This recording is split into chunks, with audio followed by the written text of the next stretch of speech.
Good day, folks! One of my collections is of ceramic objects.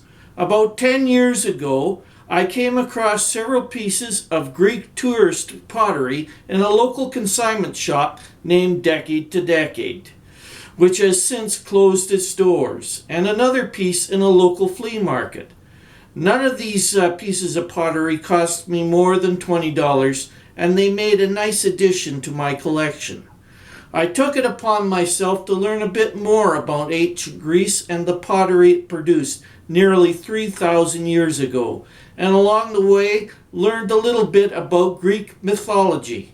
Join me now as I tell you what I learned, but first bear in mind that there will be a number of Greek words used in this video. I will attempt to give them the proper pronunciation, but if I fail, please forgive me. Let's start with this piece of Greek pottery known as an onakoi. An onakoi is a jug used to serve wine from.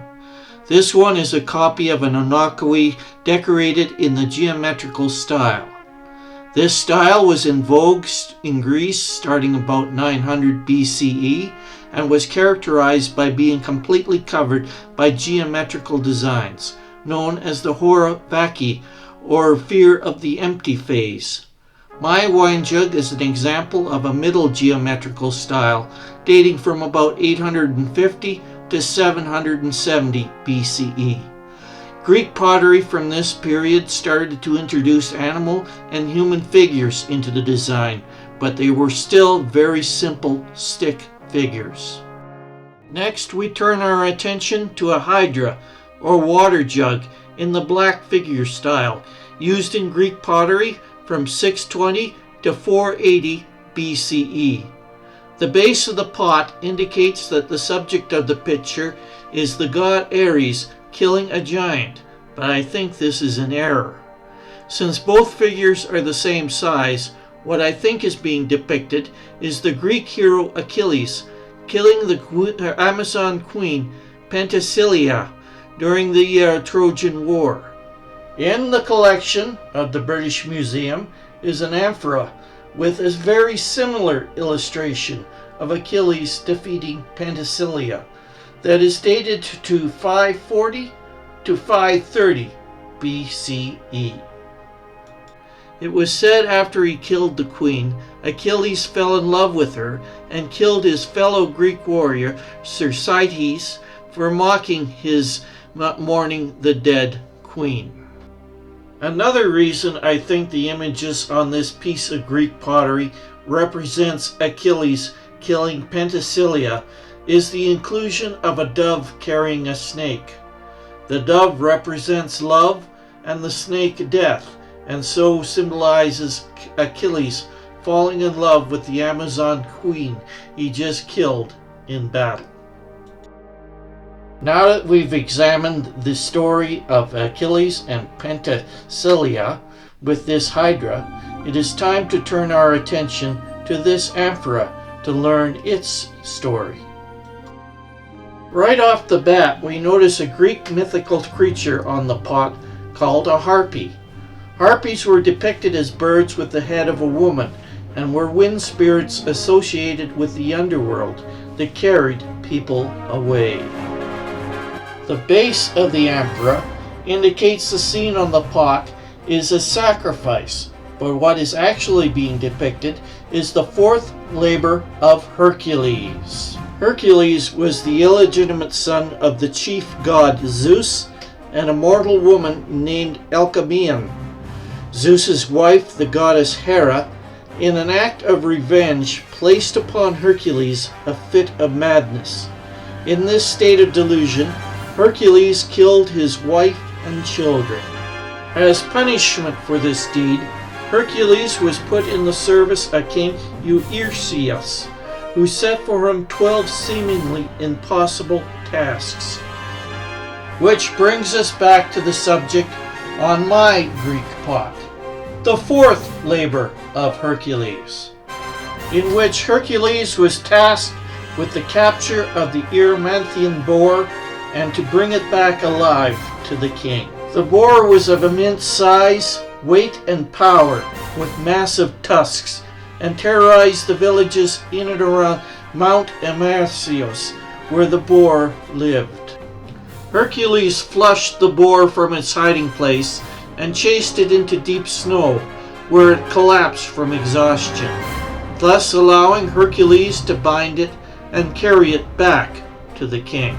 Returning to the picture on my Greek pot, we see the conclusion of Hercules' fourth labor. King Eurystheus was apparently not the bravest of the brave. When Hercules presented him with the boar, the king fled and hid in a bronze pot set in the floor and begged Hercules to take the boar away. Also pictured on the pot are Hercules' half-siblings by his father Zeus, the gods Hermes and Apollo, and the goddess Athena. Time to move on to the next Greek pot for my ceramics collection, titled Women Carrying Water, painted about 500 BCE. For once, this title is 100% accurate. In the 6th century BCE, the ruler of Athens, Pisistratus, improved the water system of the city with new public fountains.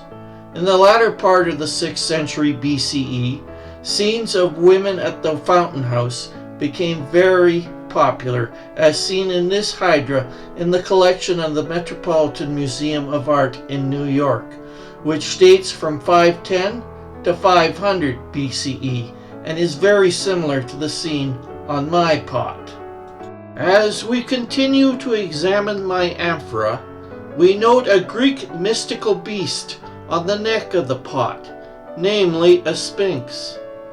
When people hear the word sphinx, they think of Egypt, but the Greeks also had a sphinx in their mythology as well, only slightly different.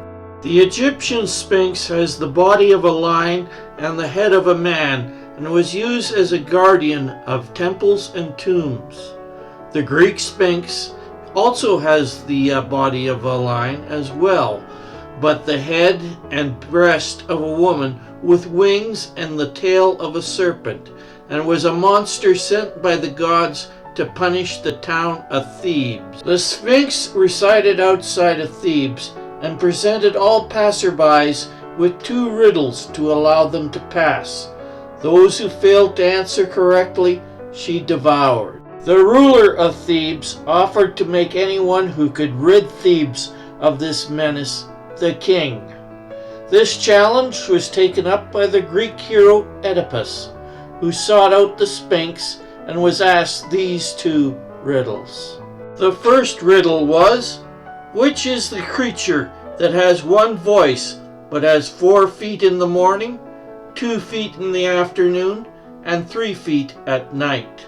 Oedipus's answer was the man, who crawls on all 4s as a baby, walks on 2 as an adult, and needs a walking cane when old, which was of course the correct answer. The Sphinx's next riddle was, there are 2 sisters. One gives birth to the other, who in turn gives birth to the first. Who are they? Oedipus's correct answer was day and night. Upon hearing the correct answer to her 2 riddles, the Sphinx threw herself from the rocks and was gone.